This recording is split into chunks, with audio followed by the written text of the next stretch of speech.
नमस्कार दोस्तों, welcome to my channel. इस चैनल पर हम बात करते हैं personal finance, mutual funds, tax planning और स्मार्ट इन्वेस्टिंग की सिंपल हिंदी में, बिना हाइप और बिना कंफ्यूजन। अगर आप सही और भरोसेमंद फाइनेंस नॉलेज चाहते हैं तो वीडियो को लाइक एंड चैनल को अभी सब्सक्राइब कर लीजिए। तो चलिए आज के टॉपिक को एकदम क्लियरली समझते हैं। तो आज का सबसे बड़ा सवाल, अपने इन्वेस्टमेंट पोर्टफोलियो में आखिर कितना गोल्ड होना चाहिए। देखिए, बाजार में इतनी उठापटक है, इतनी अनिश्चितता है, और ऐसे में हर इन्वेस्टर के मन में ये सवाल जरूर आता है कि भाई अपने पैसों को सेफ रखने के लिए सोने में कितना निवेश करना सही रहेगा। अब सीधे सीधे जवाब पर कूदने से पहले ये समझना बहुत जरूरी है कि आखिर हम अपने पोर्टफोलियो में सोना रखते ही क्यों हैं। इसका असली मकसद क्या है, चलिए पहले इसे समझते हैं। देखिए, गोल्ड को एक पोर्टफोलियो हेज माना जाता है। सिंपल भाषा में इसका मतलब है कि ये एक सुरक्षा कवच की तरह काम करता है। जब शेयर बाजार या डेट मार्केट्स अच्छा परफॉर्म नहीं कर रहे होते, तब सोना अक्सर एकदम अलग तरह से बिहेव करता है और आपके पोर्टफोलियो को एक स्टेबिलिटी, एक स्थिरता देता है। इस स्लाइड को ना एक कहानी की तरह देखिए। जब बाजार में कोई तूफान आता है तो इक्विटी और डेट जैसी नावें तेजी से नीचे जा सकती हैं, लेकिन सोना उस तूफान में एक मजबूत जहाज की तरह काम करता है। इतिहास गवाह है, ऐसे मुश्किल समय में सोने ने अपनी कीमत को बनाए रखा है और कई बार तो उसकी कीमत बढ़ी भी है। और यही चीज आपके टोटल पोर्टफोलियो के नुकसान को कम करने में मदद करती है। और ये बात सिर्फ मैं नहीं कह रहा हूं, certified financial planner Shweta Shastri भी यही मानती हैं। उनका कहना है कि गोल्ड की यही खासियत आपके इन्वेस्टमेंट के सफर को ज्यादा स्मूथ बनाती है और आपको बड़े बड़े झटकों से बचाती है। तो अब जब हम ये समझ गए हैं कि गोल्ड जरूरी क्यों है, तो चलिए उस जादुई नंबर पर आते हैं। आखिर कितना सोना हमारे पोर्टफोलियो के लिए एकदम परफेक्ट है? और वो नंबर है 10%। जी हाँ, बिल्कुल। ज्यादातर एक्सपर्ट्स मानते हैं कि 10% एक स्वीट स्पॉट है। मतलब ये इतना है कि आपके पोर्टफोलियो को बाजार की गिरावट से बचा सके, लेकिन इतना भी ज्यादा नहीं कि ये आपकी लॉन्ग टर्म ग्रोथ को ही रोक दे। ये सुरक्षा और ग्रोथ के बीच का एक बेहतरीन बैलेंस है। यहां एक एग्जांपल देखते हैं। एक बैलेंस्ड पोर्टफोलियो में 60% इक्विटी, 30% डेट और 10% सोना हो सकता है।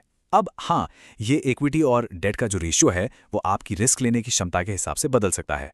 कोई ज्यादा रिस्क लेता है तो इक्विटी ज्यादा रखेगा, कोई कम लेता है तो डेट।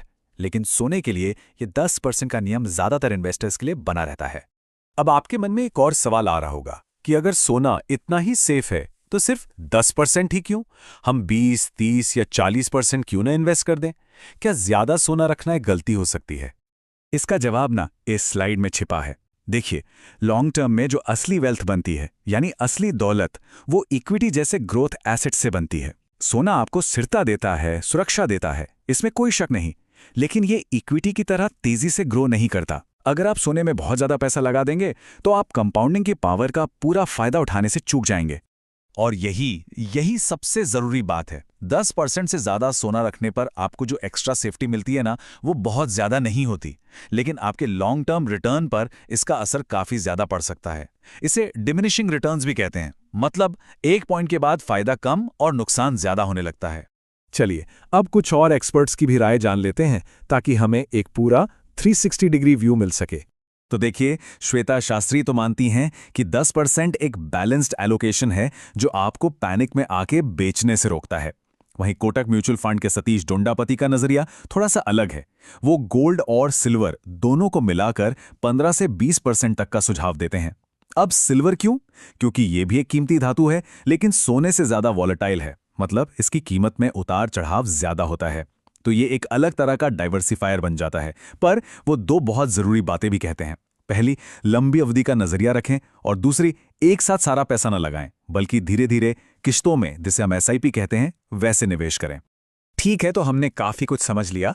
अब सवाल यह है कि आपको क्या करना है। मतलब आपका एक्शन प्लान क्या होना चाहिए। आपके लिए बस 2 सिंपल स्टेप्स हैं। पहला, आज ही अपना पोर्टफोलियो खोलकर देखिए कि आपके टोटल इन्वेस्टमेंट का कितना % सोने में है। क्या ये 10% के आसपास है? और दूसरा, अगर ये कम है तो एक साथ पैसा मत लगाइए। गोल्ड ईटीएफ या सॉवरेन गोल्ड बॉन्ड्स के जरिए धीरे धीरे हर महीने थोड़ा थोड़ा निवेश करके इसे 10% तक लाइए। बस इतना ही। तो दोस्तों, ये था आज का वीडियो। अगर आपको ये इन्फॉर्मेशन वैल्यूएबल लगी हो तो लाइक ज़रूर करिए। आपका एक लाइक मुझे और ऐसे इन्फॉर्मेटिव वीडियोस बनाने के लिए मोटिवेट करता है। अगर कोई डाउट, सजेशन या ओपिनियन हो तो कमेंट में ज़रूर लिखिए। इस वीडियो को शेयर करिए उन लोगों के साथ जो अपने पैसों को सही डायरेक्शन में इन्वेस्ट करना चाहते हैं। चैनल को सब्सक्राइब करना ना भूलें, क्योंकि यहाँ हम बात करते हैं स्मार्ट इन्वेस्टिंग और फाइनेंशियल अवेयरनेस की। Thanks for watching. इस वीडियो में दी गई सारी जानकारी सिर्फ एजुकेशनल पर्पस के लिए है। मैं कोई सेबी रजिस्टर्ड इन्वेस्टमेंट एडवाइजर नहीं हूं। स्टॉक मार्केट और mutual fund investments market risks के सब्जेक्ट होते हैं। किसी भी इन्वेस्टमेंट डिसीजन से पहले अपनी रिसर्च करें या अपने फाइनेंशियल एडवाइजर से सलाह लें।